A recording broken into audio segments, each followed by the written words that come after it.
Welcome viewer, I am Murugan S.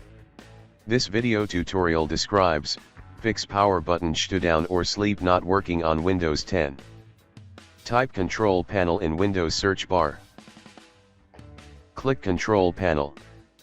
Click Power Options.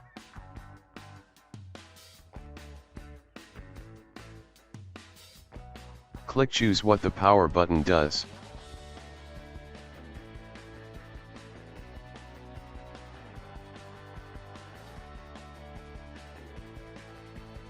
Select Shutdown or Sleep.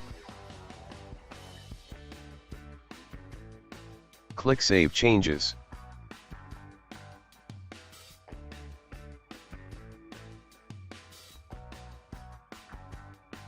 I hope this video tutorial helps to you.